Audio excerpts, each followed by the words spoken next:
Қайырлы күн баршаңызға, менің каналыма қош келдіңіздер. Бүгін қыз бейнесінде тортты әсемдейтін боламыз.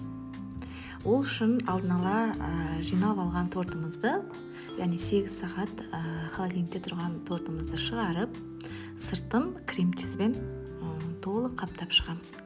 Крем-чиз, яғни сары май, творожный сыр және де қант ұнтағы қоспасы арқылы жасалған сыртқы крем, яғни торттың сыртын тегістейтін крем. Міне дәл осылай қалың қылып жағып, сыртын тегістеп шығамыз. Холодильникке салып қоямыз. Енді қыздың әдемі көйлегін жасау үшін бөлек крем алып қойып, оған енді өз қалауларыңызша түсін шығарып, бөлек қалташаға салып аласыздар. Менде кремнің формасы 333 болды.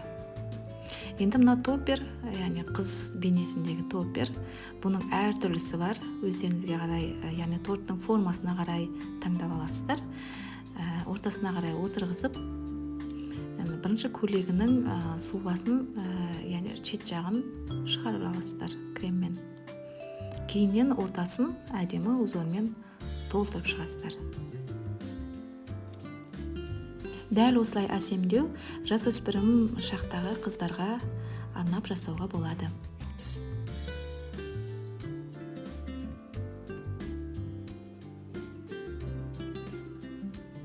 Енді туған күн иесін мастикамен жасадым әріптерін.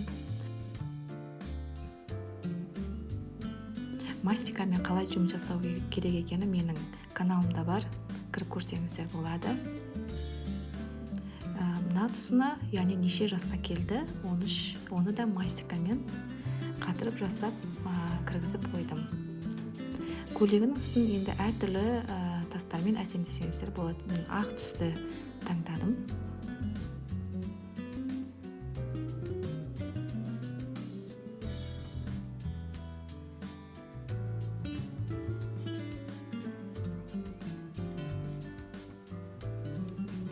Бұл жерде ең маңызды сіздің креміңіздің қою болғанына байланысты. Яғни креміңіз қою болса, мынадай узор шет жағында да әдемі тұрады.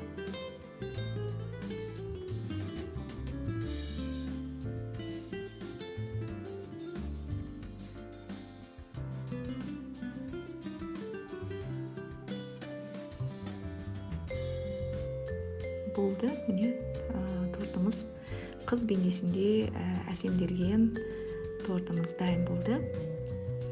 Дәл осылай әсемдесеңіздер де болады. Кез келген қыз балаға ұнайтыны сөзсіз. Ұнаса лайк басып пікір қалдырсаңыздар болады. Көп рахмет.